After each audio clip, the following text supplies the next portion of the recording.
Crianças e adolescentes estão sendo vítimas de violência durante a pandemia. Só este mês, mostramos vários casos aqui no Balanço Geral. Vamos ver, balança aí, vai. Abusos, violência, agressões dentro de casa. Este homem de 47 anos foi preso depois de abusar sexualmente da enteada de apenas 12 anos de idade. O crime foi em Jacutinga, no sul de Minas. O pedido de socorro veio em um bilhete escrito pela própria adolescente. Foram 3 anos de abusos sem que a mãe e os irmãos percebessem. Você viu o tamanho da confiança que eu tinha no infeliz, que eu falei, foi seus irmãos? Ela só abaixou a cabeça e escreveu no caderno, seu marido. Quando ela falou que tinha alguém mexendo com ela, já acabou. Quando ela falou que era ele, nossa vida. A mãe trabalhava o dia todo e não percebeu a mudança de comportamento da menina. O padrasto chegou a tirar as trancas do banheiro com a desculpa de controlar o tempo de banho das crianças. A adolescente ficou ainda mais vulnerável. O banho é uma privacidade de cada pessoa. Então, por que tirar a tranca do banheiro? Fica uma coisa meio suspeita. Sinto por não ter percebido nada, de não ter percebido o grito de socorro que minha filha estava dando.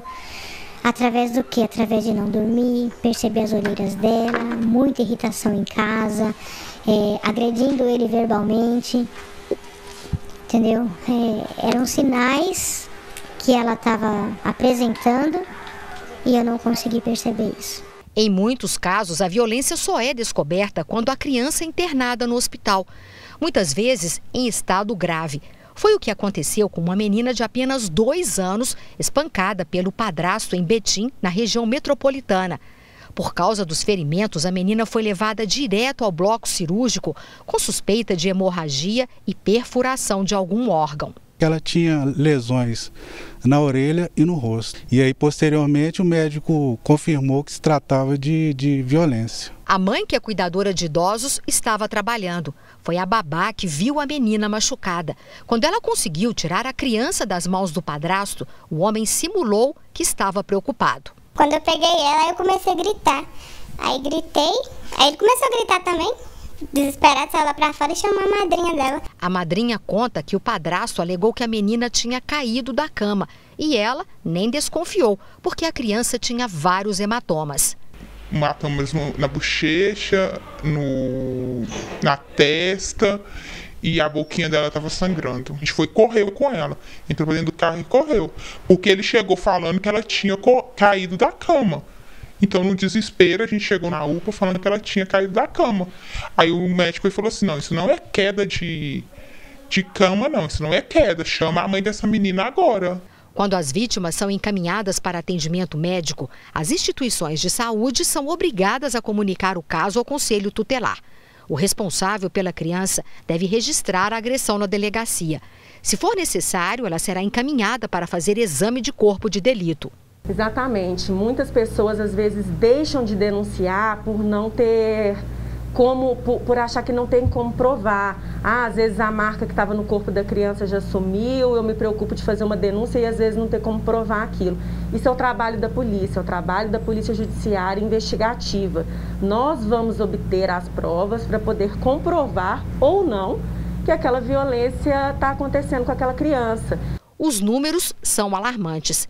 No primeiro trimestre deste ano, foram 1.367 agressões a crianças e adolescentes até 17 anos de idade, 1.265 casos de lesão corporal e 654 ocorrências de estupro de vulnerável. Segundo a Secretaria de Justiça, houve queda nos números, mas a situação ainda é muito preocupante. É comum o agressor aproveitar para agir quando está sozinho com a vítima. Muitas vezes, os pais passam um dia no trabalho e não percebem a mudança de comportamento dos filhos. Mas agora, nesse período de pandemia, as crianças e adolescentes ficaram ainda mais vulneráveis, já que os agressores, que normalmente são da família, passam mais tempo em casa. Com a pandemia, as pessoas foram orientadas a ficarem dentro de casa. A gente não tem a professora que muitas vezes percebe essas alterações de comportamento na criança ou percebe uma lesão ali que vai ser incomum para aquela criança ou está sendo muito frequente, vai estar sendo repetitiva. Então, na maioria das vezes, elas estão dentro de casa, junto com os agressores, e não tem meio de pedir socorro para outra pessoa. Quem precisa de ajuda não pode esperar. Uma adolescente de 16 anos foi abusada por anos pelo próprio pai. A polícia descobriu os abusos por acaso quando foi chamada para atender uma denúncia de agressão a uma criança de 4 anos. Em contato com os envolvidos no local, a menor de 16 anos informou que a criança havia caído da cama na quarta-feira e batido com a cabeça no chão, negando ter agredido a criança. Foi durante as investigações que a Polícia Civil descobriu que o pai mantinha um relacionamento de casal com a própria filha. Esse pai nunca assumiu a paternidade dessa menina, desde que ele tomou conhecimento de que a ex-esposa estava grávida dela. Ele apareceu, voltou para a vida dela quando viu essa menina no bairro, por volta dos seus 12 anos, viu que ela já era adolescente, se interessou por ela e começou a ameaçar a mãe da menina, dizendo que ela não poderia ter nenhum namorado, que ela teria que ficar com ele.